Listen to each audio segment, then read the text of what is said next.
I'm going to talk about books again today. I know I already talked a little bit about what I'm currently reading or what I'm about to read, but since I haven't read them yet or finished them yet, I can't necessarily say whether or not I recommend them. These are kind of books that I think either a lot of people haven't read or have been really impactful for me.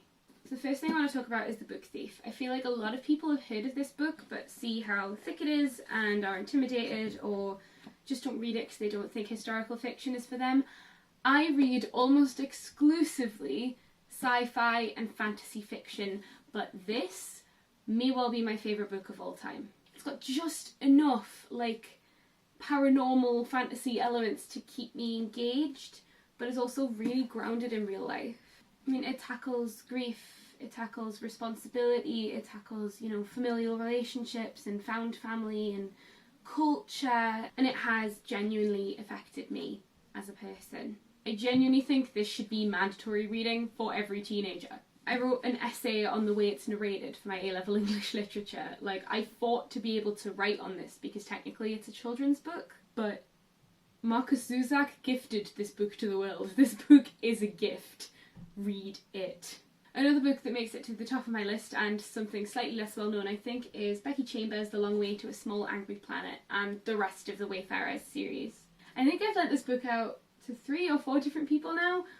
As far as I'm aware, all of them went on to read the rest of the series, and one of them actually used it as part of the basis for her creative writing dissertation. I will keep lending this book out until literally everybody I know has read it. It is sci-fi and it has a lot of, you know, the classic sci-fi elements, but I do think it takes kind of a different angle on how we would interact with other sentient species. And I think it gives a genuine insight on humanity and the way we interact with each other.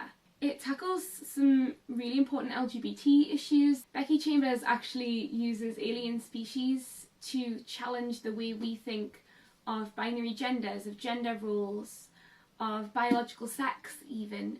It also tackles issues of personhood and the variety of different relationships we develop, from acquaintance to romantic. Becky Chambers is genuinely an incredible author and deserves way more recognition than she's currently getting, so read these books, you will not regret it. Last thing I wanted to recommend is a little bit different. It is a short comic called Wavelength by Emma Galloway. I did read the Captain Marvel comics as a kid, but as I got older I kind of stopped enjoying them and stopped reading them and didn't really get back into reading comics or graphic novels until about 1.5 years ago. So when I was at Glasgow MCM in November, I think, I was looking for some fun graphic novels and comics to pick up there. Now this isn't the only one I got, but I think it might be my favourite. It is kind of short, but I really love it. I mean, it's sci-fi and it's gay, so it didn't take much selling to me, but the art style is really beautiful and the story is genuinely really touching. That is a very,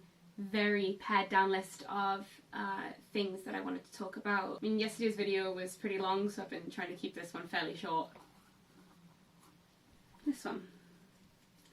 Another cover, that'll be fun. So I'll see you tomorrow. Happy VEDIM!